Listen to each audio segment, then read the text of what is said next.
हरे कृष्णा। तो हम लोग छठा अध्याय, पांचवा अध्याय पढ़ रहे थे। पांचवा, छठा, सातवां, कौन सा अध्याय पढ़ रहे थे? कौन सा अध्याय हम लोग पढ़ रहे थे?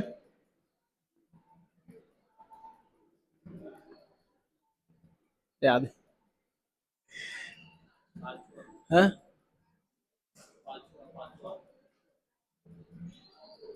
पांचवा, छठा, चौथा, पांचवा अध्याय पढ़ रहे थे। 5।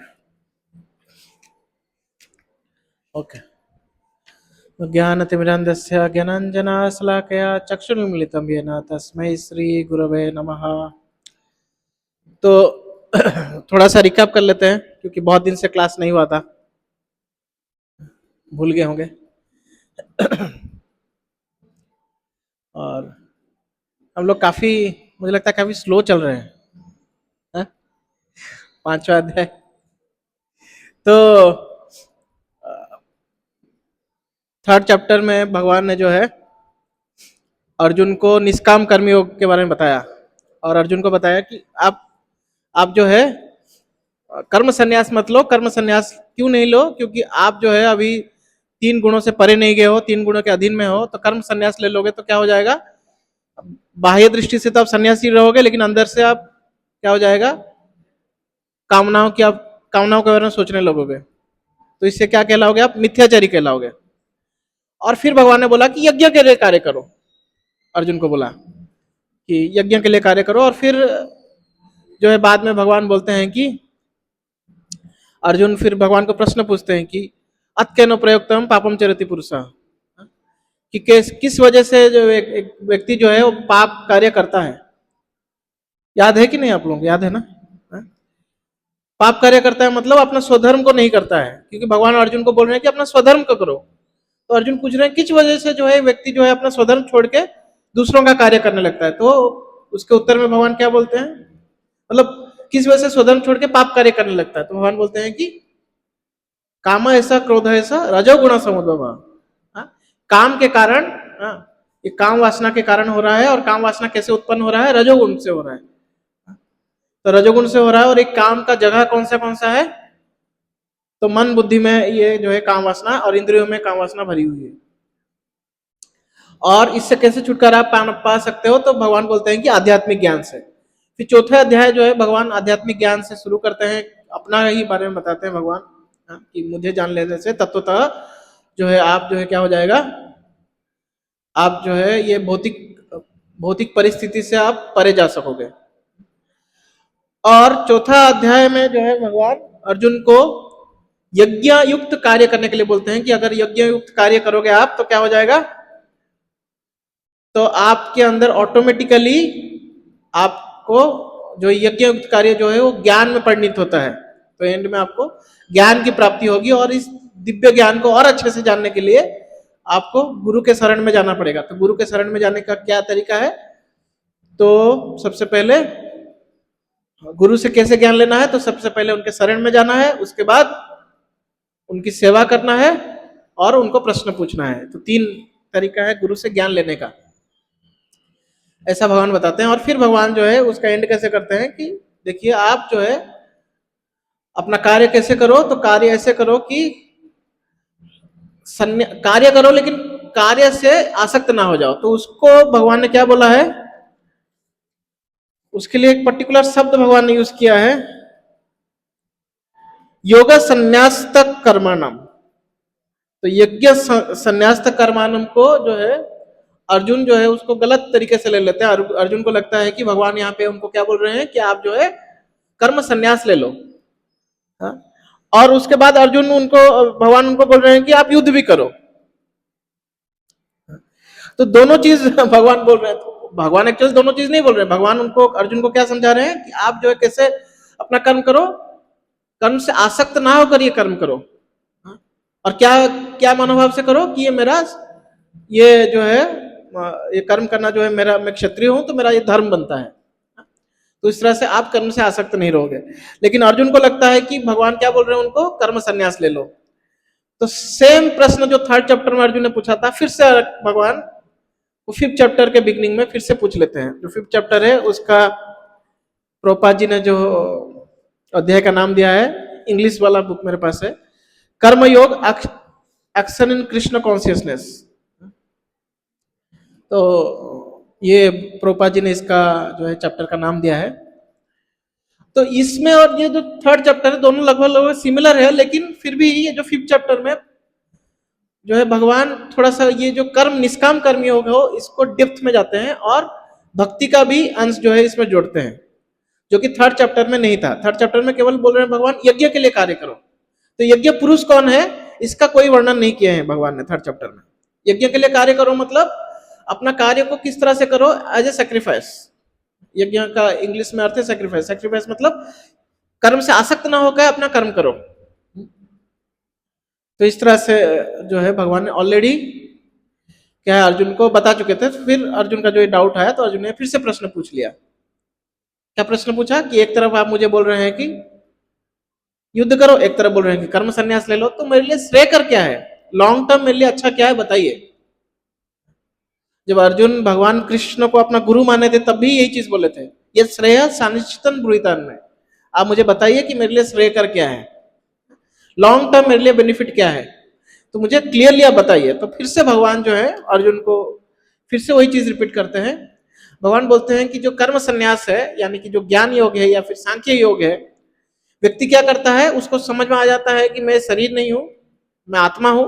तो इस शारीरिक कार्य कुछ करता नहीं है और क्या करता है वो केवल अध्ययन करता है, आध्यात्मिक ग्रंथों का अध्ययन करता है और उसके बारे में वो अपने मन को और बुद्धि को उसमें यूज करता है और क्या करता है उसमें वो रमता है उसमें, मतलब उसी को आध्यात्मिक ज्ञान को जो पढ़ रहा है उसी को सोचने लगता है और उसमें क्या करता है एक तरह से ये शायद ये ज्ञान ये ऐसा लिखा है तो इसका मतलब शायद ये हो सके, तो एक तरह से वो स्पेकुलेट करता है, ज्ञान ले रहा है और वो क्या सोच रहा है इसका क्या अर्थ हो सकता है, ये अर्थ हो सकता है क्या, ये अर्थ नहीं हो सकता है क्या।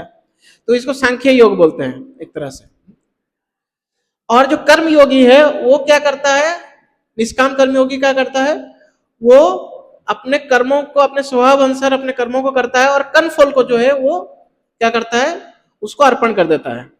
किसको अर्पण करता है, किसको अर्पण करता है, तो एक्चुअली जो निष्काम कर्मयोगी है वो डायरेक्टली भगवान को अर्पण नहीं करता है क्योंकि उसको भगवान के बारे में ज्यादा पता नहीं। उसको इतना पता है कि मैं जो है मेरा स्वभाव यह है, मैं क्षत्रिय हूं या ब्राह्मण हूं या वैश्य हूं या शूद्र हूं, तो मेरे स्वभाव के हिसाब से मैं अपना कर्मण्यवाधिकारस्ते, मेरा स्वभाव के हिसाब से मेरा कर्म पे मेरा अधिकार है।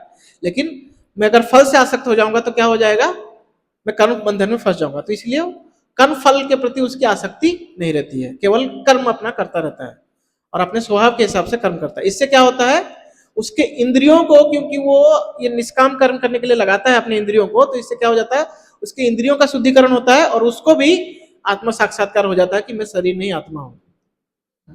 तो दोनों ज्ञान योगी और कर्म योगी दोनों का आत्म साक्षात्कार होता है, लेकिन कर्म योगी ज्यादा बेटर पोजीशन में है। क्यों, क्योंकि वो अपने इंद्रियों को कर्म करने में लगा रहा है, तो इसलिए उसका इंद्रियां का भटकने का चांसेस कम हो जाते हैं। लेकिन जो ज्ञान योगी है वो क्या कर रहा है, केवल और मन और बुद्धि को इस्तेमाल कर रहा है, इंद्रियों को इस्तेमाल नहीं कर रहा है, क्योंकि कोई कार्य नहीं कर रहा है, वो अपने आप को तो शरीर से परे समझ रहा है, तो कार्य नहीं कर रहा है। तो उससे क्या हो जाएगा, हो सकता है उसका क्या हो जाए, पतन हो जाए,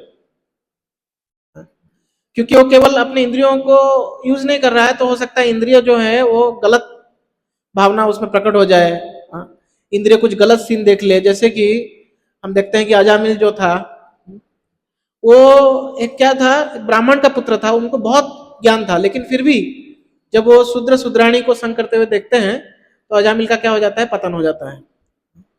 और भी बहुत सारे हम देखते हैं कि जैसे कि विश्वामित्र जो थे, केवल मेनका जो है, मेनका जो है केवल आके नाच लेती है उनके सामने, तो विश्वामित्र का पतन हो जाता है। वहीं प्रभुपाद जी एग्जाम्पल देते हैं कि हरिदास ठाकुर हरिदास ठाकुर को जब गिराने के लिए एक वैश्य आती है, उनको पतन कराने के लिए जब वैश्य आती है तो हरिदास ठाकुर उसको ही भक्त बना देते हैं। एक तरफ विश्वामित्र थे जो 60,000 साल तपस्या किए थे, फिर भी मेनका के नाचने से उनका पतन हो जाता है। और दूसरी तरफ हरिदास ठाकुर को देखते हैं जो भगवान के अनन्य भक्त थे, और हरिदास ठाकुर का क्या होता है, हरिदास ठाकुर वो वैश्या को ही भक्त बना देते हैं। तो इस तरह से सेकंड चैप्टर में प्रभुपाद ने उदाहरण दिया है। तो तो जो कर्म संन्यास है वो एक डेंजर पोजीशन में है, कभी भी उसका पतन हो सकता है। तो कोई संन्यास लेके फिर से अगर वो गृहस्थ आश्रम में आता है तो उसको बोला जाता है कि वो अपना खुद का उल्टी को खुद पी लिया, ऐसा शास्त्र में वर्णन है। अगर कोई सन्यासी है लेकिन सन्यास आश्रम त्याग करके फिर से गृहस्थ आश्रम में प्रवेश कर रहा है तो क्या हो गया, वो अपने उल्टी को फिर से पी लिया, क्योंकि सन्यास लिया मतलब भौतिक जगत को त्याग दिया, और गृहस्थ मतलब इस भौतिक जगत में एंट्री किया। तो क्या हो जाए, तो वो अपना ही जो त्याग किया था फिर से उसको ले लिया, मतलब अपना उल्टी के बराबर है, उल्टी को तुमने फेंक दिया था फिर से उसको खा लिया, तो उस तरह से माना जाता है। तो ये बहुत डेंजर पोजीशन है। तो भगवान अर्जुन को बोल रहे हैं कि आप जो क्षत्रिय का आपका स्वभाव है तो आप अपने स्वभाव के हिसाब से क्षत्रिय धर्म को निभाइए। और ये बोलते बोलते लास्ट क्लास में शायद प्रभु जी ने श्लोक नंबर 10 तक लिया था, 9, हाँ 10 तक लिया था, ठीक है। तो हम 10 नंबर श्लोक से फिर भगवान जो है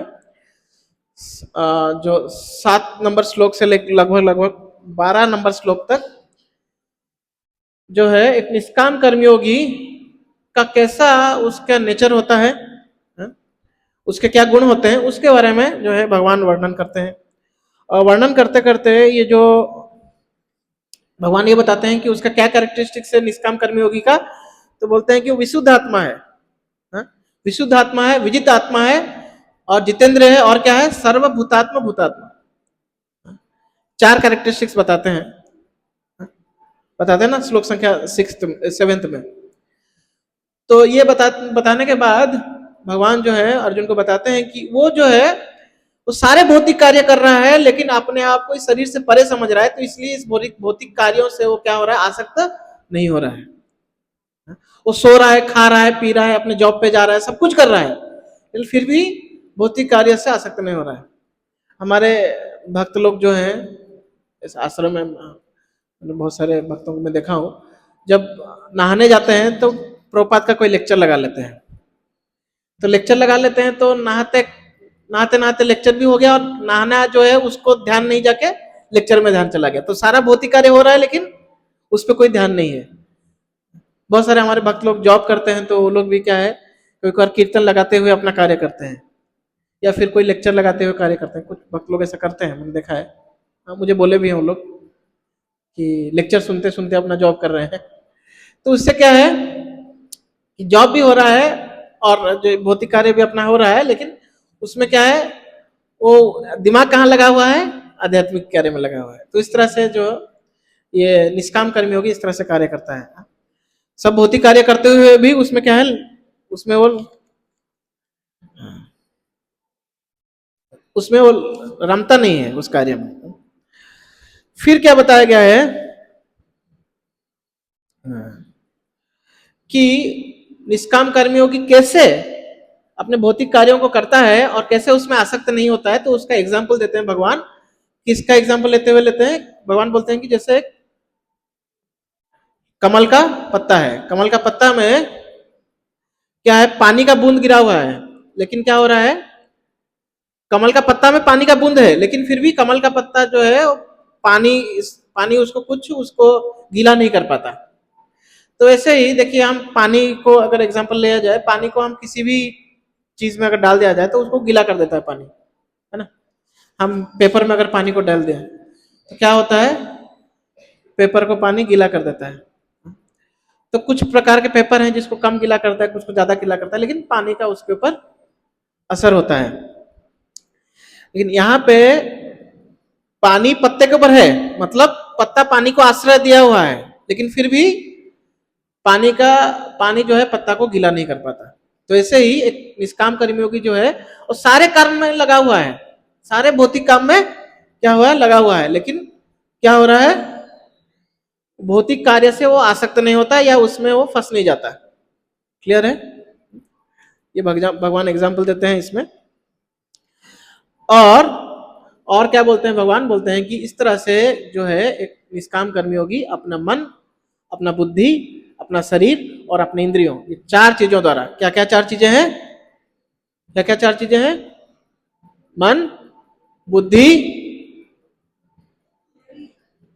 शरीर और इंद्रियां, ये चार चीजों से क्या है अपना जो है कार्य करता है। और कार्य किस लिए करता है? कार्य किस लिए करता है? कोई व्यक्ति, कोई भी बाहर भौतिकवादी व्यक्ति अपना कार्य किस लिए करता है? हा? फल के लिए। लेकिन एक निष्काम कर्मयोगी किस लिए कार्य करता है? आत्म शुद्ध है, यहाँ पे लिखा है कि अपने आत्मा की शुद्धता के लिए, अपनी आत्मा की शुद्धता के लिए। आत्मा की शुद्धता के लिए यार क्या अर्थ है? क्या अर्थ है आत्मा की शुद्धता के लिए? आत्मा तो ऐसे ही शुद्ध है ना, आत्मा तो सच्चिदानंद है। आत्मा की शुद्धता मतलब आत्मा जो है वास्तव में, जब आत्मा जब भौतिक परिस्थिति में होता है या अज्ञानता में होता है, आत्मा क्या होता है कि भौतिक गुणों से आत्मा जो है लेस रहता है। मतलब कि उसका आत्मा तो शुद्ध है, लेकिन क्या है उसमें मन बुद्धि अहंकार इसका परत जमा हुआ है। तो जब आत्म शुद्ध यहाँ पे बोल रहे हैं तो इसका अर्थ यह है कि उसके मन और बुद्धि और उसके इंद्रियां ये शुद्ध हो जाते हैं। इसकी शुद्धता के लिए ही वो क्या कर रहा है? अपना कर्म कर रहा है, निष्काम कर्म योग जो है वो अपना कर रहा है। क्लियर है? निष्काम कर्म योगी किस लिए कार्य करता है? किस लिए कार्य करता है? आत्मा की शुद्धता के लिए।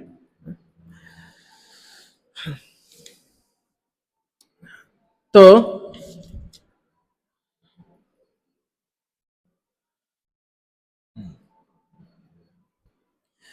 इस तरह से जो है इस तरह से अगर कोई निष्काम कर्मयोग कर रहा है तो क्या हो जाता है? उसको उसको क्या हो जाता है? उसको अनंत शांति का अनुभव होता है। आप लोग बुक लाए हैं ना? तो उसको अनंत शांति का अनुभव होता है। और इसके विपरीत अगर कोई फल की इच्छा करते हुए कार्य करता है या अपने कार्य से आसक्त होकर कार्य करता है तो क्या हो जाता है? वो भौतिक बंधन में फंस जाता है। तो जो निष्काम कर्मयोगी है वो कार्य किस लिए कर रहा है? वो कार्य किस लिए कर रहा है? वो ये सोच रहा है कि मेरे आत्मा का शुद्धिकरण होगा, इसलिए वो कार्य कर रहा है। तो इसलिए जब वो कार्य करता है तो क्या होता है? वो कार्य फल से वो आसक्त नहीं रहता और वो उसमें फंसता नहीं है। लेकिन जो जो भौतिकवादी व्यक्ति है, जो भौतिकवादी व्यक्ति है वो फल की आशा रखते हुए अपने कार्य से आसक्त होकर वो कार्य करता है। वो कार्य करता है तो क्या हो जाता है?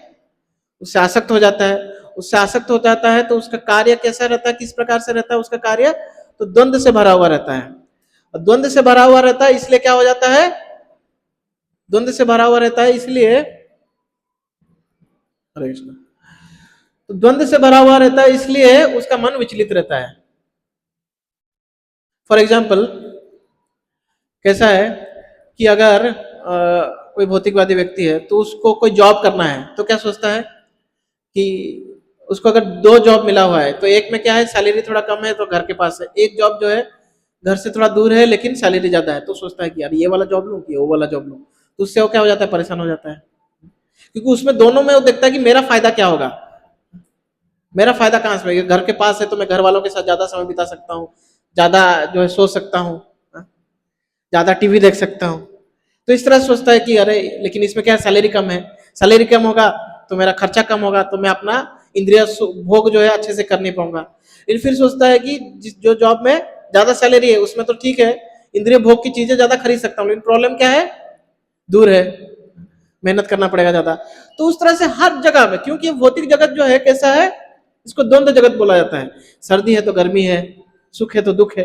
तो हर चीज में वो क्या सोचता है? एक भौतिकवादी व्यक्ति क्या सोचता है कि कोई भी कार्य वो करता है सोचता है कि इसमें मुझे ज्यादा सुख कैसे मिलेगा, तो इसलिए हमेशा वो द्वंद्व में फंसता है। क्लियर है यहाँ पे क्यों वो द्वंद्व में फंसता है? क्लियर है, क्योंकि वो सोचता है कि ये जो कोई भी कार्य मैं करूंगा तो उसमें मुझे ज्यादा सुख मिल सके, और ये भौतिक जगत का कोई भी कार्य जो है वो क्या है? परफेक्ट नहीं है, और परफेक्ट नहीं होने के कारण वो हमेशा द्वंद्व में फंसा रहेगा। और द्वंद्व में फंसा रहेगा तो क्या हो जाएगा? हमेशा मन विचलित रहेगा, अरे ये अच्छा नहीं है, वो अच्छा है, ये अच्छा ये अच्छा, कौन सा अच्छा है समझ में नहीं आ रहा है। तो इसलिए हमेशा वो द्वंद्व में रहेगा और परेशान रहेगा। लेकिन इसके विपरीत एक निष्काम कर्मी होगी, वो क्या कार्य किस लिए कर रहा है? उस मेरा देखो मेरा स्वभाव इस तरह से है, उस स्वभाव के हिसाब से मैं अपना जॉब कर रहा हूँ बस, और क्यों कर रहा हूं? क्योंकि मुझे क्या करना है? मेरे इंद्रियों की, मेरे मन की, मेरे बुद्धि की शुद्धिकरण करना है, उसको शुद्ध करना है। तो इसलिए वो कार्य कर रहा है, उसका कार्य करने का और कोई कारण नहीं है। इसलिए इसके वजह से क्या हो जाता है?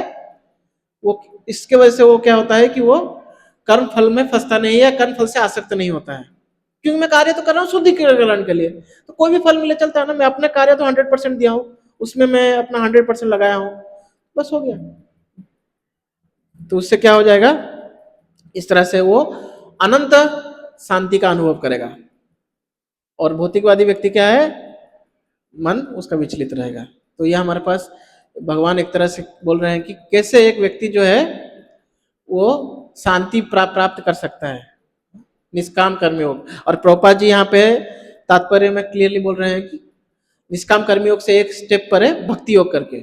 मतलब जो निष्काम कर्मयोगी को ये पता नहीं कि मैं कर्मफल किसको अर्पित कर रहा हूँ, मैं किसी मतलब मैं कर्मफल पे आसक्त नहीं हूँ, लेकिन अर्पण किसको करना है उसको ज्यादा इसका आइडिया नहीं है। लेकिन जो भक्ति योगी है वो कोई भी कर्म करता है किस लिए कर्म करता है? कि कैसे कृष्ण की प्रसन्नता हो। तो यहीं पे अगर भक्ति योगी व्यक्ति अगर जॉब करना है तो कैसे जॉब करेगा? तो वो जॉब देखेगा जिसमें मुझे ज्यादा टाइम मिले, सैटरडे संडे छुट्टी हो जाए तो बढ़िया है, मैं मंदिर में आ सकता हूँ, क्लास अटेंड कर सकता हूँ, सेवा कर सकता हूँ। वो बस यही चीज देखेगा। सैलरी कितना है, कितना दूर है, वो चीज नहीं देखेगा। उसको बस यही चीज देखना है कि मुझे कितना टाइम मिल रहा है। तो उसके लिए आसान हो गया ना, उसके लिए द्वंद्व नहीं रहा। तो ये जो है भक्ति योगी और जो है या फिर निष्काम कर्मी योगी और भौतिकवादी व्यक्ति में अंतर है।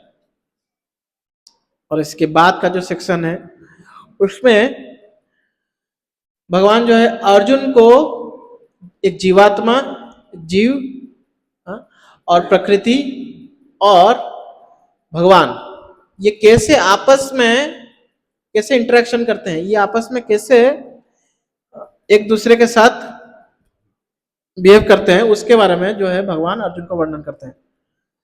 हमने जब गीता का शुरुआत किया था तो गीता में हमने सुना था कि गीता जो है 5 विषय वस्तुओं के ऊपर चर्चा करती है। तो 5 विषय वस्तु क्या क्या है?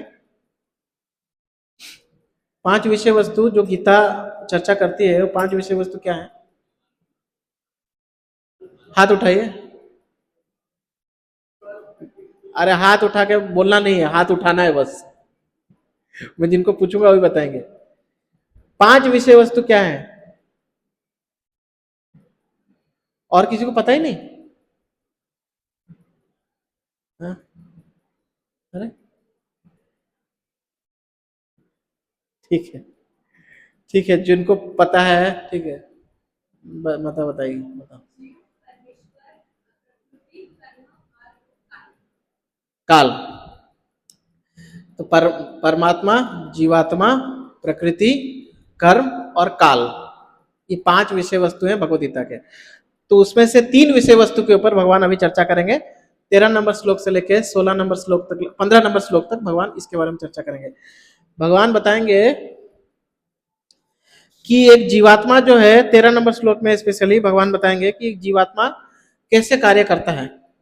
तो भगवान यहाँ पे बता रहे हैं कि वास्तव में जीवात्मा जो है वो शरीर नहीं आत्मा है। और ये शरीर शरीर क्या है? ये शरीर जो है 9 इंग्लिश हिंदी वाला कोई बुक है क्या? हिंदी से इंग्लिश ट्रांसलेट करते करते दिमाग खराब हो जाता है।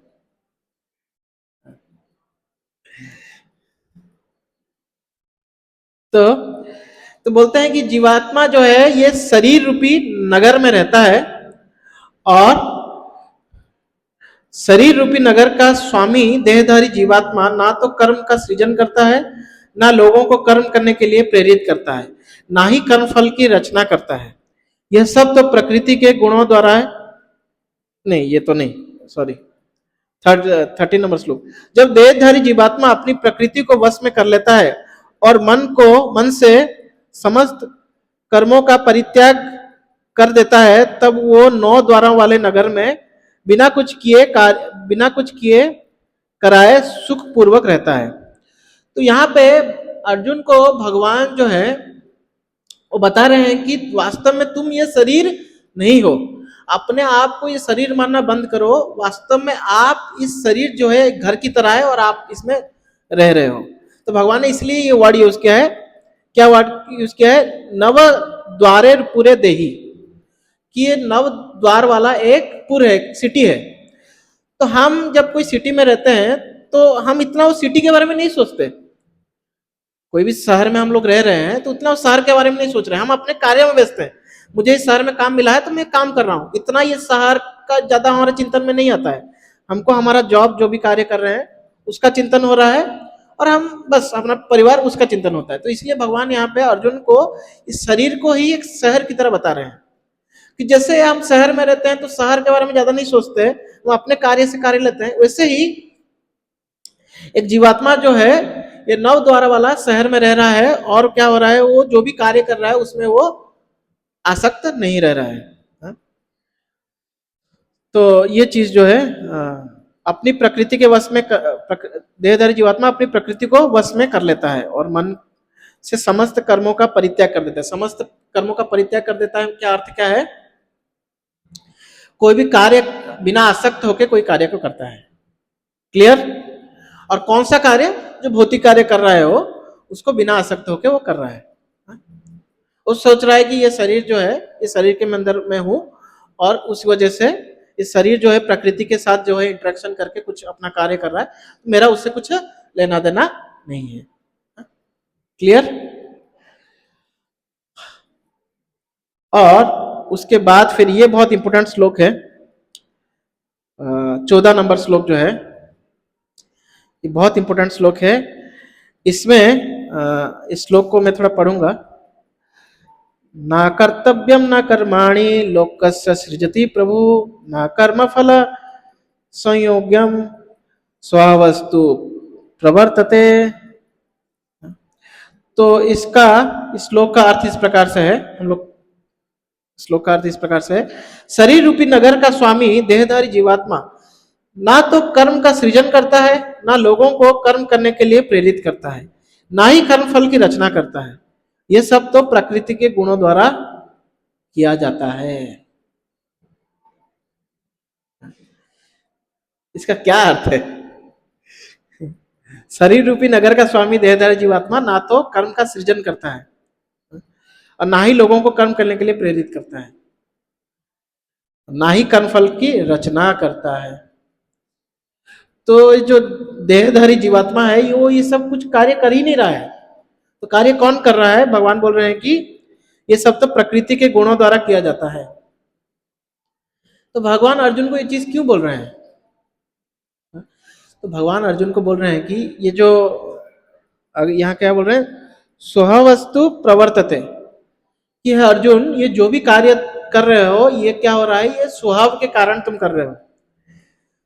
तो स्वभाव के कारण मतलब क्या, भाव मतलब क्या है, भाव मतलब भावना है, इमोशंस इंग्लिश में बोलते हैं ना, तो भावना है। स्वभाव मतलब तुम्हारी नेचर, तुम्हारा भावना है या तुम्हारी नेचर, स्वभाव मतलब नेचर है। तो अर्जुन को बोल रहे हैं कि है अर्जुन ये तुम जो भी ये कार्य कर रहे हो, जो क्षत्रिय का कार्य है ये क्या है, तुम्हारे स्वभाव के कारण तुम कर रहे हो। ये तुम नहीं कर रहे हो, ये कौन कर रहा है, तुम्हारा स्वभाव तुमसे करवा रहा है। इसलिए तुम जो है युद्ध से ना हटो, तुम युद्ध करो। युद्ध किस लिए करो? क्योंकि तुम्हारा स्वभाव है, तुम क्षत्रिय का स्वभाव है, क्षत्रिय का जो नेचर है वो युद्ध करना है। तो इसलिए तुम ये कार्य नहीं कर रहे हो, तुम्हारा स्वभाव तुमसे ये कार्य करा रहा है। तो अर्जुन को भगवान इस तरह से समझा रहे हैं, मतलब भगवान क्या है, इनडायरेक्ट वे से अर्जुन को समझा रहे हैं कि तुम्हारा नेचर क्या है, तुम्हारा क्षत्रिय का नेचर है और तुम तुम्हारे नेचर के हिसाब से कार्य करो। और नेचर के हिसाब से कार्य करने से क्या हो जाएगा, तुम्हारा नेचर तुमसे ये करवा रहा है और तुम खुद इसमें इन्वॉल्व नहीं हो। एक तरह से कभी कभार देखिए, कभी कभार हमारा जो नेचर होता है, जब हम उस नेचर के हिसाब से कोई कार्य करते हैं तो हम उसमें खो जाते हैं। देखा है आप लोगों ने, हुआ है आप लोगों के साथ? कितने लोगों के साथ हुआ है? हम अपने नेचर के हिसाब से कार्य करते हैं तो हम खो जाते हैं। किसी को कुकिंग पसंद है,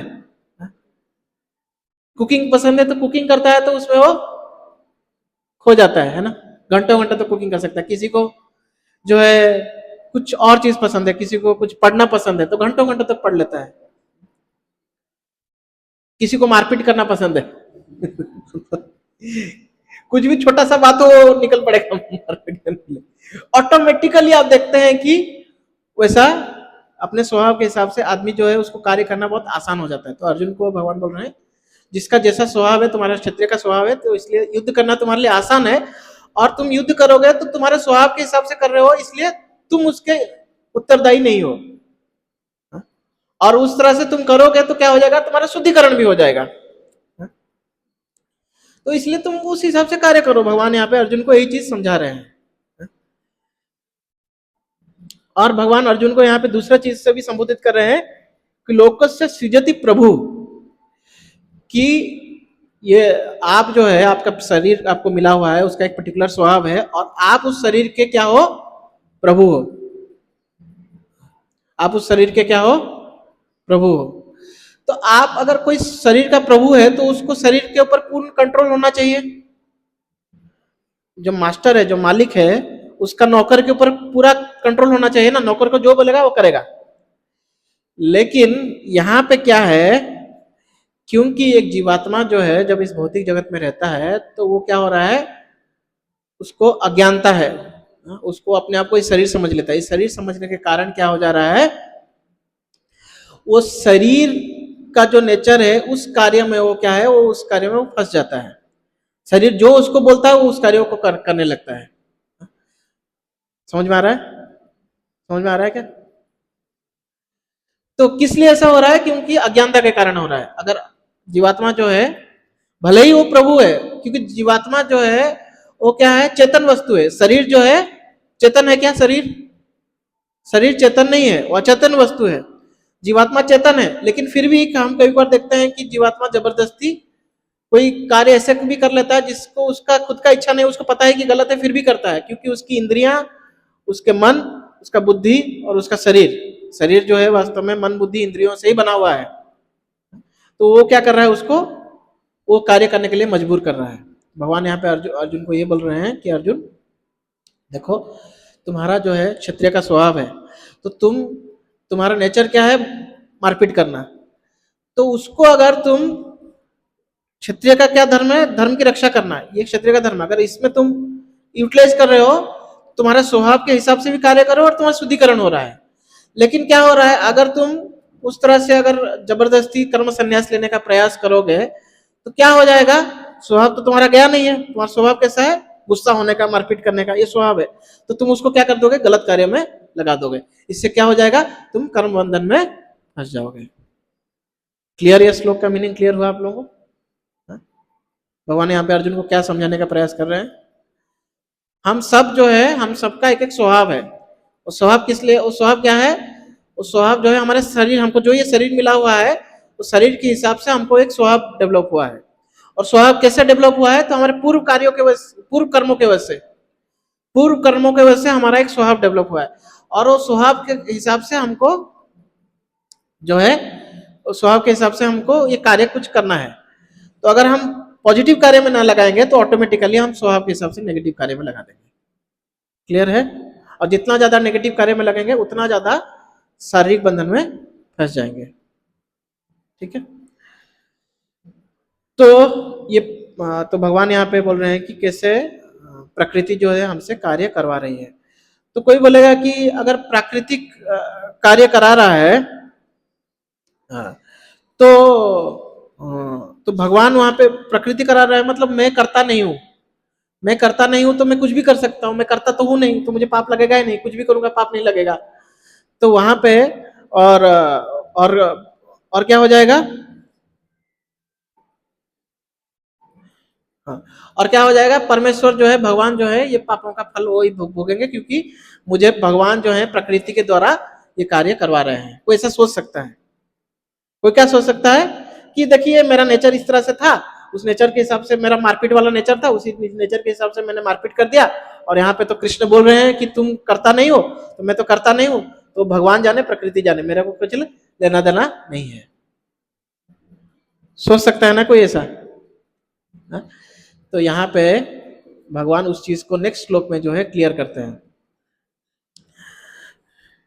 तो भगवान क्या बोलते हैं, परमेश्वर ना तो किसी के पाप को ग्रहण करता है ना पुण्य को, किंतु सारे देहधारी जीव उस अज्ञान के कारण मोहग्रस्त रहते हैं जो उनके वास्तविक ज्ञान को आच्छादित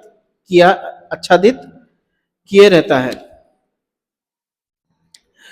तो यहाँ पे जो है भगवान अर्जुन को बोल रहे हैं कि देखो, तुम जो भी जो कर्म कर रहे हो, तुम ये मत सोचो कि कुछ भी तुम कर्म कर लोगे और तुमको पाप नहीं लगेगा, क्योंकि मैंने पहले क्या बताया कि तुम करता नहीं हो। करता कौन है?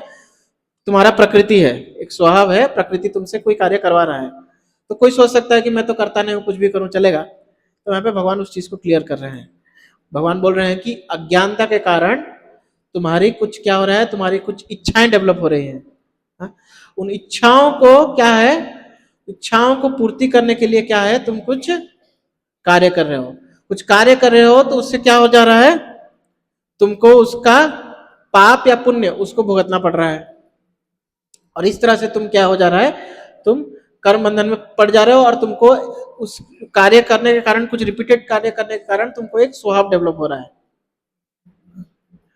तो इस तरह से जो है अर्जुन को भगवान जो है यहाँ पे समझा रहे हैं कि तुम्हारा जो स्वभाव है वो स्वभाव कैसे डेवलप हुआ है। वो स्वभाव डेवलप हुआ है तुम्हारे इच्छा के कारण।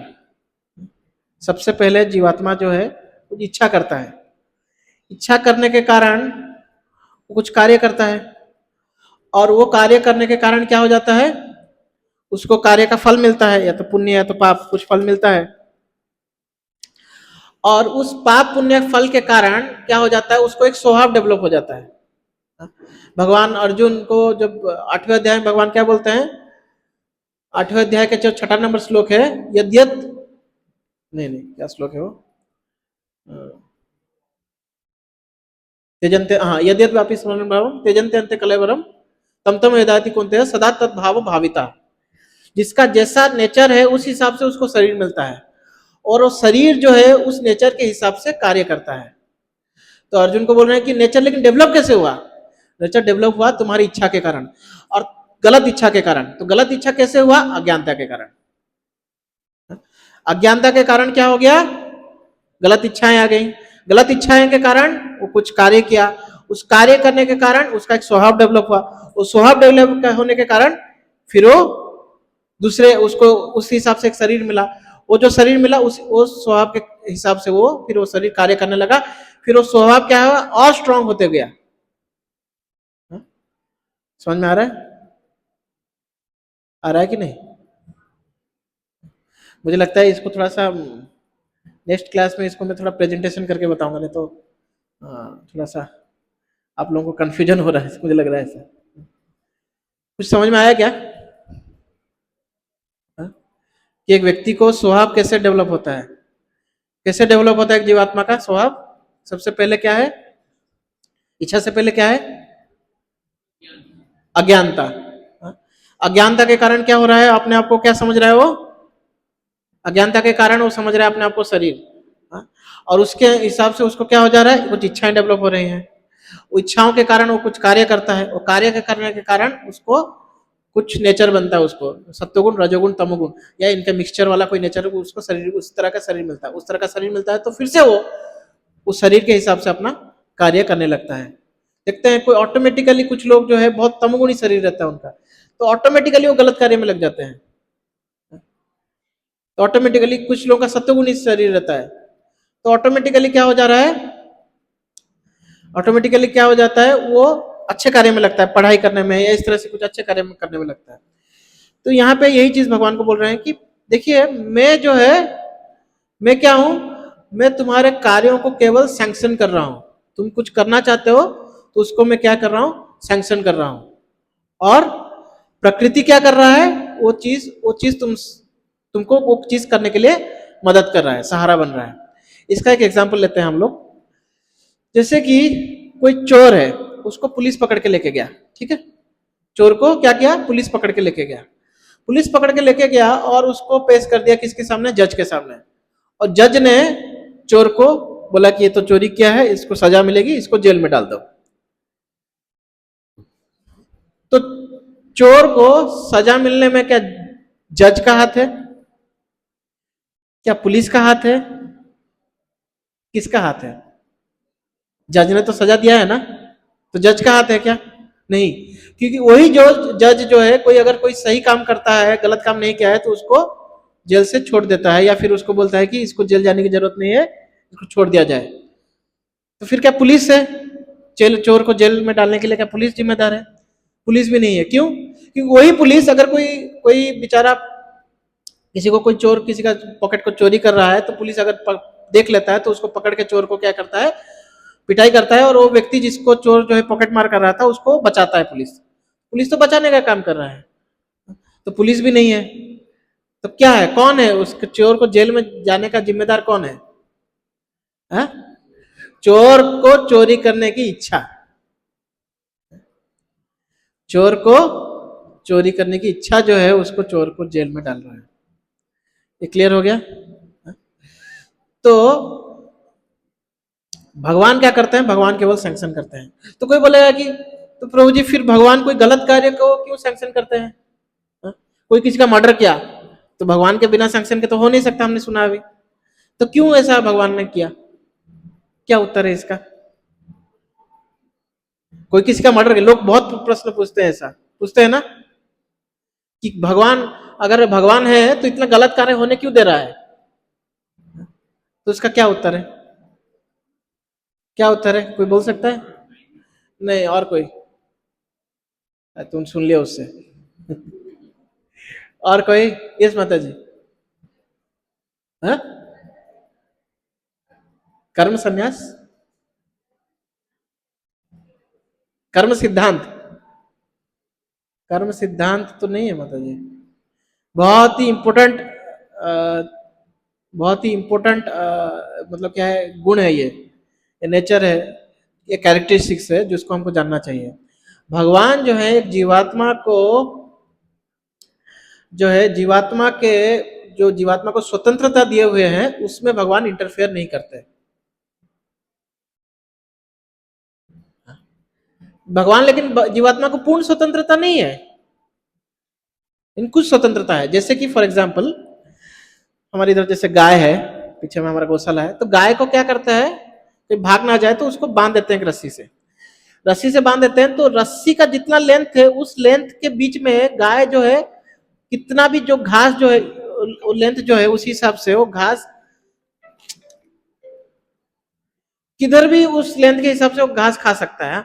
उस जितना दूर तक वो रस्सी है, उस दूरी तक कोई भी एरिया में जो है गाय जो है घास खा सकता है, उसको उसका छूट है, उतना दूर तक ही जा सकता है, लेकिन उस अंदर में कहीं पे भी खा सकता है, उसको कोई रोक नहीं है। तो ऐसे ही जीवात्मा को भगवान ने एक स्वतंत्र, थोड़ी सी स्वतंत्रता दी हुई है। वो क्या है? उसकी सोच,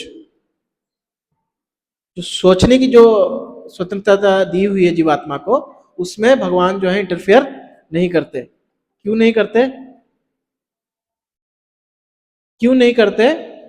क्या प्रॉब्लम है अगर भगवान उसमें इंटरफेयर किया करे तो? क्या प्रॉब्लम क्या है? क्या प्रॉब्लम है, कौन बता सकते हैं? भगवान अगर जीवात्मा की स्वतंत्रता में रोक लगा दें तो क्या प्रॉब्लम हो सकता है? क्या प्रॉब्लम है भाई? हाँ, क्या प्रॉब्लम है? हाँ, थोड़ा सा आप सही बोल रहे हो, लेकिन पर्टिकुलर वर्ड बोलिए, पर्टिकुलर वे में बोलिए। जीवात्मा जो है, जीवात्मा फिर जीवात्मा नहीं रहेगा, रोबोट बन जाएगा। जीवात्मा और रोबोट में कोई अंतर नहीं रहेगा। इसीलिए कोई अगर मर्डर करना चाहता है तो उसका केवल इच्छा करने से नहीं होगा, नहीं तो सब लोग बोलेंगे हम तो अंबानी बनना चाहते हैं, तो नहीं बनेंगे।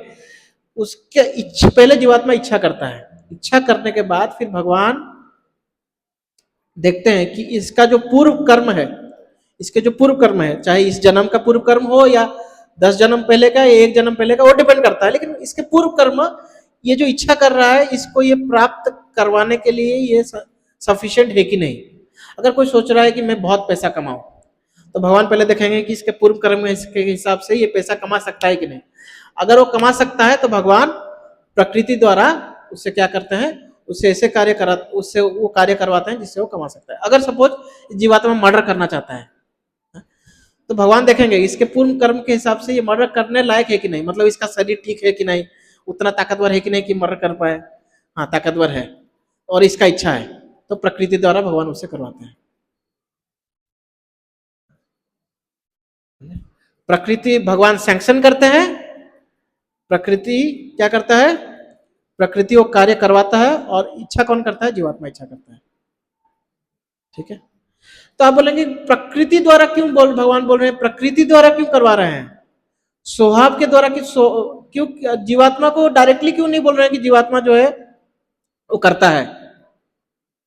कोई बोल सकता है ना जीवात्मा डायरेक्टली मर्डर किया तो भगवान ने सैंक्शन किया, जीवात्मा में मर्डर किया, प्रकृति बीच में कहां से आ गया। भगवान ने जीवात्मा इच्छा किया, भगवान ने सैंक्शन किया, प्रकृति बीच में कहां से आ गया। तो देखिए हम कोई भी कार्य करते हैं, आप सपोज बात कर रहे हैं, मैं बात कर रहा हूं, तो मैं जब बात कर रहा हूं तो मेरे बात करने के पीछे क्या विज्ञान है, ये शरीर का जो विज्ञान है कि शरीर में ये चीजें हैं, उसके कारण मेरा मुंह चल रहा है, ये हवा जा रही है, या फिर ये क्या बोलते हैं, ये क्या बोलते हैं, ये सिग्नल दे रहा है इस दिमाग से, इसलिए ये सिग्नल से ये बात करता है, ये सिग्नल से ऊंचा आवाज निकलता है, ये सिग्नल के कारण ये बात करता है। हमको कुछ पता है क्या ये सब चीजें, हमारे शरीर के अंदर कैसा क्या कार्य हो रहा है हमको कुछ पता है क्या, कुछ पता है, फिर भी शरीर चल रहा है ना। तो हमको जब कुछ कुछ पता ही नहीं फिर भी ये कार्य हो रहा है, तो हम अपने आप को कर्ता कैसे बोल सकते हैं। केवल हम लोग जो बात कर रहे हैं उसके पीछे ही बहुत बड़ा विज्ञान है। आज मतलब एक विज्ञान ही है कि स्पीच थेरेपी बोल के बोलते हैं कि कोई बोल नहीं पा रहा है तो उसको कैसे बोलना है वो सिखाते हैं। वैसे ही हमारा कोई भी अंग, शरीर के अंदर कोई भी अंग अगर कुछ गड़बड़ा जाए तो क्या होता है, हम डॉक्टर के पास जाते हैं कि क्या खराब है बताइए, डॉक्टर भी उसमें ब्लड टेस्ट कराओ, ये टेस्ट कराओ, वो टेस्ट कराओ, फिर डॉक्टर रिसर्च करके बताते हैं कि भाई तुमको यहाँ पे ये प्रॉब्लम है। तो हमारा शरीर कैसे फंक्शन कर रहा है हमको पता नहीं, लेकिन फिर भी हम शरीर से बहुत सारे कार्य कर रहे हैं। तो केवल हम अपने आप को कर्ता बोल दे, एक जीवात्मा अपने आप को कर्ता बोल दे तो वो गलत है। तो जीवात्मा कैसे कार्य करता है, ये शरीर कौन है, ये शरीर वास्तव में प्रकृति द्वारा मिली हुई है। ये शरीर हमको कैसे मिली हुई है, प्रकृति द्वारा मिली हुई है। तो ये शरीर वास्तव में क्या है, एक माध्यम है हमको कार्य करने के लिए। और ये शरीर अगर नहीं रहेगा या फिर प्रकृति नेचर स्वभाव नहीं रहेगा तो हम कोई कार्य डायरेक्टली अपने इच्छा, डायरेक्टली एक जीवात्मा कोई कार्य नहीं कर सकता बिना प्रकृति के, बिना भगवान के सैंक्शन किए, और बिना प्रकृति जो है, प्रकृति वास्तव में एक टूल है, ये शरीर वास्तव में एक टूल है। तो बिना आपके पास अगर एक कुल्हाड़ी नहीं है तो आप पेड़ को नहीं काट सकते, कुल्हाड़ी की जरूरत है, आप बोलोगे मैं कैसे भी करके काटूंगा, नहीं काट सकते। तो बिना, तो ऐसे ही बिना ये शरीर के तो जीवात्मा कार्य कर नहीं सकता, इसलिए जीवात्मा को कर्ता नहीं बोला गया है, इसलिए स्वभाव को कर्ता बोला गया है। और स्वभाव क्या है, वास्तव में हमारा शरीर है। ये शरीर हमको कैसे मिला है, एक पर्टिकुलर स्वभाव के कारण ही हमको शरीर मिला है ना। हम 8वें अध्याय में यही सुने हैं ना, तदा सदा तद भाव भाविता, तो भाव के हिसाब से हमको ये शरीर मिला हुआ है। और शरीर कौन दिया है, प्रकृति दिया है। तो इस शरीर को हमको इस्तेमाल करना है, कैसे इस्तेमाल करना है, इस काम कार्यों करने के लिए इस्तेमाल करना है, अपने आप को कर्ता नहीं समझते हुए। वास्तव में हम कर्ता नहीं है। हमको अगर हमको अगर कोई बीमारी हो जाए, जैसे पैरालिसिस हो जाता है, तो आदमी ना बोल पाता है ना हाथ उठा पाता है। एक बहुत बड़े बॉक्सर थे, उनका नाम क्या मैं भूल गया, उनको बाद में शायद पैरालिसिस का बीमारी हो गया, क्या नाम था उनका, मोहम्मद अली। मोहम्मद अली का फेमस डायलॉग था, I am the greatest, Muhammad Ali बोलते हैं। तो वहीं जब उनको पैरालिसिस हो गया, वही मोहम्मद अली जो लोगों को पटक देते थे रिंग के अंदर, वो हाथ को ठीक से चाय का कप उठाने के लिए भी वो हाथ को इस्तेमाल नहीं कर पा रहे थे। तो जीवात्मा जो है वास्तव में करता नहीं है, ये जो है शरीर जो है, शरीर या फिर प्रकृति, शरीर या प्रकृति दोनों जो भी बोल सकते हैं, वो जीवात्मा को कार्य करवाता है। क्लियर है? कितना टाइम हुआ, टाइम कितना, 8:30। तो यहीं पे रोकते हैं। मैं सोच रहा था चैप्टर एंड करना के प्लानिंग में था, लेकिन ये जो है इम्पोर्टेंट श्लोक है, क्योंकि इस पे बहुत सारा लोगों को प्रश्न आता है। लोगों को पहला प्रश्न, बहुत सारे लोगों को प्रश्न आता है कि भगवान ने गलत कार्य क्यों करने दिया, जब भगवान नहीं है नहीं तो इतना सारा मर्डर क्यों हो रहा है, इतना सारा चोरी क्यों हो रहा है, इतना सारा गलत एक्टिविटीज क्यों हो रहा है? तो ये गलत एक्टिविटीज किस लिए हो रहा है? हाँ, अज्ञानता तो हमारी इच्छाओं के कारण। इच्छाओं कैसे हो रहा है? अज्ञानता के कारण। तो यहीं पे अर्जुन को भगवान ये बोल रहे हैं कि अपने आप को कर्ता मत समझो। वास्तव में कर्ता कौन है? प्रकृति है। लेकिन प्रकृति भी कैसे कार्य करता है? हमारी इच्छाओं के कारण कार्य करता है। तो ये एक्चुअली भगवान यहाँ पे इनडायरेक्टली अर्जुन को युद्ध करने के लिए प्रेरित कर रहे हैं कि अर्जुन को क्या डर था कि मैं युद्ध करूंगा मुझे पाप लग जाएगा, मेरे परिवार वालों को मारूंगा तो उसके कारण मैं सुख भोग नहीं पाऊंगा, मुझे पाप लगेगा। तो यही अर्जुन को भगवान बोल रहे हैं कि डोंट थिंक योरसेल्फ करता, don't think yourself to be doer. Actually you have a nature, आपका एक नेचर है, वो नेचर क्षत्रिय का नेचर है। तो उस क्षत्रिय के नेचर के हिसाब से आपको एक शरीर मिला हुआ है। तो वास्तव में ये शरीर जो है ये शरीर वास्तव में आपको ये कार्य करवा रहा है। तो अपने आप को आप करता मत समझो।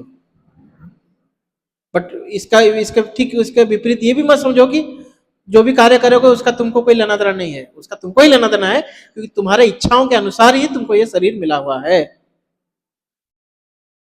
क्लियर है? कोई डाउट है? कोई माता जी की तरफ से कोई डाउट है? कोई डाउट कुछ समझ में आया कि नहीं? यस माता जी। है? इच्छाओं को कैसे रोकना चाहिए? हम जब इच्छाओं को भौतिक इच्छाओं से आध्यात्मिक इच्छाओं में परिणित करेंगे तो हमको क्या हो जाएगा? शुद्ध इच्छाएं होंगी। अभी क्या हो रहा है? हमको गलत इच्छाएं हो रही हैं। शुद्ध इच्छा क्या है? शुद्ध इच्छा क्या है? हम भगवान के नित्य दास हैं और हमको भगवान की सेवा में लगना चाहिए, ये शुद्ध इच्छा है। तो गृहस्थ लोगों के लिए मेरा एक फॉर्मूला है। तो आप सब लोग जो है इसको एक्चुअली इस चैप्टर में जब आगे जाएंगे तो बहुत सारे इंपॉर्टेंट चीजों में डिस्कशन होगा। फिर भी मैं एक फॉर्मूला बोल रहा हूं। तो है क्या है? हम कोई भी कार्य करते हैं इस शुड बी, हमारी इच्छाएं कैसे डेवलप हो रही हैं? इच्छाएं हमारे इच्छाओं के वजह से हम कार्य कर रहे हैं, कार्य के वजह से और इच्छाएं आ रही हैं। तो उसको कैसे रोका जाए, तो उसको कैसे नियंत्रित किया जाए? तो SSR फॉर्मूला है। क्या है SSR फॉर्मूला? क्या है? हम जो भी कार्य कर रहे हैं it should be sanctioned, it should be sanctified, it should be regulated. क्या होना चाहिए? स्पेशली आप लोग सब गृहस्थ हैं, सब लोग जॉब कर रहे हैं। तो जॉब मतलब हम लोग भौतिक दुनिया के साथ इंटरेक्शन कर रहे हैं। तो जो इंटरेक्शन कर रहे हैं ये कैसा होना चाहिए? हमारा जॉब सैंक्शनड होना चाहिए, सैंक्टिफाइड होना चाहिए, रेगुलेटेड होना चाहिए। अगर हम इस तरह से रहेगा हमारा जॉब तो क्या हो जाएगा? हमारी इच्छाएं जो है भौतिक इच्छाओं से आध्यात्मिक इच्छाओं में परिणित हो जाएगी। तो सैंक्शनड, सैंक्टिफाइड, रेगुलेटेड का अर्थ क्या है? हम जो भी जॉब कर रहे हैं सैंक्शनड होना चाहिए। सैंक्शनड होना चाहिए मतलब 4 नियमों के अंदर होना चाहिए। हम कोई सिगरेट कंपनी में डायरेक्टली काम नहीं करना चाहिए। कोई दारू का कंपनी है किंग फिशर, तो यूनाइटेड ब्रूवरीज दारू के कंपनी, उसमें डायरेक्टली प्रभु जी अच्छा सैलरी मिल रहा है, मैं सैलरी को जो है आध्यात्मिक कार्य में यूज करूंगा, नहीं। तो सैंक्शन होना चाहिए हमारा जो भी जॉब। वैसे तो कोई भी जॉब जो है पाप से जो है रहित नहीं है, लेकिन फिर भी डायरेक्टली पाप कार्य में करने में अगर कोई कंपनी लगी हुई है तो हम उससे बचना चाहिए। तो 4 नियमों को तोड़ रहा है अगर कोई कंपनी, हम KFC में जॉब कर रहे हैं, मैकडोनल्ड्स में जॉब कर रहे हैं, या फिर किसी रेस्टोरेंट में जॉब कर रहे हैं जो कि नॉनवेज बेच रहा है, तो डायरेक्टली हम लोग उसमें इन्वॉल्व हो गए, तो उससे हमको सैंक्शनड वाले एक्टिविटीज नहीं है। सैंक्शनड यानी कि जो 4 नियमों को ना तोड़ता हो, हम वैसा जॉब लेना चाहिए। फिर सैंक्टिफाइड, ये भी गृहस्थों के लिए बहुत इंपॉर्टेंट है। हम जो भी जॉब कर रहे हैं उनको अपना ये कार्य को सैंक्टिफाई करना चाहिए। सैंक्टिफाई मतलब उसको शुद्ध करना चाहिए। शुद्ध कैसे करेंगे अपने कार्य को? कार्यफल को भगवान को अर्पित करके। तो गृहस्थ तो कार्यफल को कैसे अर्पित करेगा? कैसे अर्पित करेगा? डोनेशन देके। हमारे शास्त्र में कितना बोला गया है? स्कंद पुराण या किसमें, स्कंद पुराण में शायद बोला गया है 10% देना चाहिए। 10%, अभी 10% हम लोग बहुत बार नहीं दे पाते हैं, अभी हमारा परिस्थिति उस तरह से नहीं रहता, लेकिन हमको कुछ हमारे सुविधा के हिसाब से डोनेशन देना चाहिए। सैंक्शन, सैंक्टिफाइड और रेगुलेटेड। ऐसा जॉब भी भक्तों को नहीं करना चाहिए दिन रात प्रभु जी क्या करें, जॉब कर रहा हूं तो छुट्टी नहीं मिल रही है, तो उस तरह से जॉब भी नहीं करना चाहिए। फिर करते रहो जॉब, फिर ऐसे ही फंसते रहो, ऐसे ही एंग्जाइटी में रहो, कोई प्रॉब्लम नहीं। अगर आपको यही चाहिए वैसे ही टेंशन में रहो, पूरा जॉब, पूरा मेहनत, और सीईओ बन गया है कंपनी का, एकदम कमा रहा है और एकदम परेशान है, सिगरेट फूक रहा है और सैटरडे संडे को जाके बार में बैठा हुआ है, क्या मतलब है उसका, क्या मतलब है वो जॉब का। रेगुलेटेड होना चाहिए भक्तों का, स्पेशली इतना इतना भागना नहीं चाहिए। उस तरह से अगर भागने वाला जॉब है तो हमको उसको अवॉइड करना चाहिए। हम क्लास ही नहीं आ पा रहे हैं, हम मंदिर में सेवा ही नहीं कर पा रहे हैं, प्रभु जी क्या करें, जॉब है, क्या जॉब है। आप अगर प्रॉपरली रेगुलेटेड, मतलब अपना आप प्रॉपरली भक्ति करेंगे ना, आप जॉब भी उस तरह से करेंगे। मैं बहुत सारे भक्तों को देखा हूँ, हमारे इधर हमारे हरिकेश प्रभु जी हैं, रोज मंगल आरती आते हैं। पहले जब उनका शिफ्ट ड्यूटी था, रोज संध्या में आते थे वो। अभी शिफ्ट ड्यूटी नहीं है, जॉब अभी जनरल ड्यूटी है, रोज मंगल आरती आते हैं। भगवान ने ऐसे दिया है, हम कर्ता समझ लेते हैं खुद को, इसलिए प्रॉब्लम हो जाता है। फिर करता है तो खुद को मेंटेनेंस खुद ही करना पड़ेगा। अब मेंटेनेंस क्या है, कुछ कुछ लिमिट नहीं है उसका, कितना भी कमाओ हमको लगेगा कि भाई कम है। और भी बहुत सारे भक्तों को प्रभु जी क्या रोज दिखते हैं, तो प्रभु जी का एग्जाम्पल देते हैं। और भी हमारे बहुत सारे भक्त हैं जो जॉब लाइफ को प्रॉपरली बैलेंस किए हुए हैं और मंदिर में आके सेवा कर रहे हैं। तो इस तरह से सैंक्शन, सैंक्टिफाइड और रेगुलेटेड होना चाहिए, नहीं तो नहीं तो क्या हो जाएगा, ये तो हम ये कर्ता वाली सोच से कहीं परे नहीं जा पाएंगे, हम अपनी भौतिक इच्छाओं को कभी कम नहीं कर पाएंगे, क्योंकि हम भक्ति में कोई कार्य कर ही नहीं रहे हैं। केवल खाली सैटरडे में क्लास में आके बैठ जाने से वो होगा नहीं, नहीं हो पाएगा उससे। ये चीज हम बाद में पढ़ेंगे, इसी चैप्टर में ही भगवान बताते हैं एक्चुअली अर्जुन को। तो इस तरह से है। तो हमने आज क्या क्या डिस्कस किया, क्या क्या डिस्कस किया हमने। सबसे पहले डिस्कस किया कि जो है, हाँ? नहीं, 9 गेट से पहले हमने डिस्कस किया कि एक निष्काम कर्मी योगी और एक भौतिकवादी व्यक्ति में क्या अंतर है। हमने ये पहले डिस्कस किया कि निष्काम कर्मी योगी कैसे अनंत शांति को प्राप्त करता है, जबकि भौतिकवादी व्यक्ति का मन विचलित रहता है। फिर हमने डिस्कस किया कि एक जीव कैसे हम जो है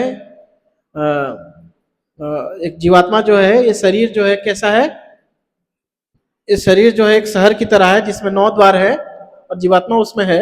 और जीवात्मा को क्या करना चाहिए, कोई भी कार्य करता है तो उसको ये सोचना चाहिए, उसको मेंटली त्याग करना चाहिए। मतलब क्या है, आप कार्य से आसक्त नहीं रहना चाहिए, कार्य से आसक्त नहीं रहना चाहिए। उसी चीज को भगवान और डिटेल्ड में 14 15 श्लोक में और डिटेल में बताते हैं कि कैसे, क्यों कार्य से आसक्त नहीं होना चाहिए।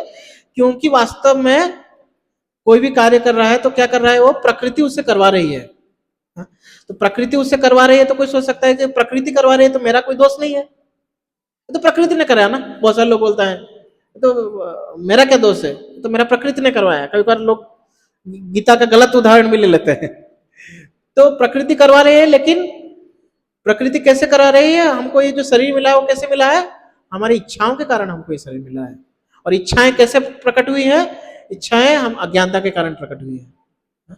अज्ञानता के कारण हमारी इच्छाएं, गलत इच्छाएं प्रकट हुई हैं। गलत इच्छाओं के कारण हम कुछ कार्य करते हैं, उस हिसाब से एक स्वभाव डेवलप होता है, उस स्वभाव के हिसाब से हमको शरीर मिलता है।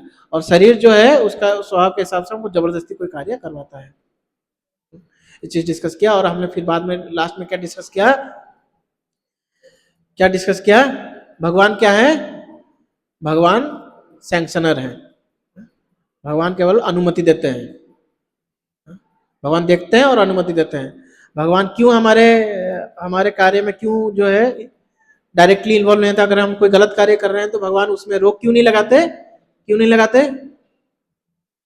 क्यों नहीं लगाते, जोर से बोलिए, क्यों नहीं लगाते। हम कोई गलत कार्य कर रहे हैं तो भगवान हमको गलत कार्य से क्यों नहीं रोकते। हाँ, भगवान ने हमको माइन्यूट स्वतंत्रता दे दी हुई है, लेकिन फिर भी कोई गलत कार्य अगर कोई व्यक्ति पहली बार करता है तो उसके अंदर के जो परमात्मा है उसको टोकते हैं। कोई गलत कार्य, चोरी कार्य करता है तो पसीना पसीना हो जाता है, क्यों होता है? उसके अंदर के जो है परमात्मा उसको टोकते हैं। इन बार बार कोई गलत कार्य करेगा तो क्या हो जाएगा? अज्ञानता बढ़ती जाएगी। जितनी अज्ञानता बढ़ती जाएगी उतनी परमात्मा की आवाज को हम उतना ही कम सुन पाएंगे। हाँ, और जितना ज्यादा आध्यात्मिक कार्य करेंगे उतना ज्यादा क्या हो जाएगा? उतना ज्यादा अज्ञानता घटता जाएगा, उतना ज्यादा हम परमात्मा को सुन पाएंगे। क्लियर है? ठीक है। और फाइनली हमने और एक पॉइंट भी डिस्कस किया था बीच में कि अपने आप को कर्ता, जीवात्मा को अपने आप को कर्ता क्यों नहीं समझना चाहिए? क्यों नहीं समझना चाहिए? हाँ, क्योंकि केवल इच्छा करने से हम कोई कार्य नहीं कर सकते, और हम कोई भी कार्य कर रहे हैं तो प्रकृति जो है हम उसके माध्यम से ही कर रहे हैं, डायरेक्टली हम कोई कार्य नहीं कर सकते। हमने एग्जाम्पल क्या लिया था, जैसे कि हम बोल रहे हैं, तो बोल रहे हैं तो हमको उसके बारे में कोई ज्ञान नहीं है कि कैसे हम बोल रहे हैं, लेकिन फिर भी हम बोल पा रहे हैं। तो अगर ज्ञान नहीं है तो हम अपने आप को डायरेक्टली कर्ता कैसे बोल सकते हैं? और उसके विपरीत हमने और एक एग्जाम्पल लिया था कि हमारी इच्छा तो है हाथ उठाने की, लेकिन अगर हमको पैरालिसिस हो गया है तो हम इच्छा होने के कारण भी हाथ को नहीं उठा पाएंगे। तो हम अगर हमारी इच्छा करने के बावजूद भी अगर हम कोई कार्य नहीं कर पा रहे तो हम कर्ता कैसे हो सकता है? तो कोई भी कार्य जो है हम प्रकृति के माध्यम से कर रहे हैं। ठीक है, ठीक है, ओके, हरे कृष्णा। और कोई डाउट, कोई डाउट नहीं? नेक्स्ट क्लास में किसी को भी मैं रैंडमली खड़ा करके पूछूंगा। ठीक है, हरे कृष्णा।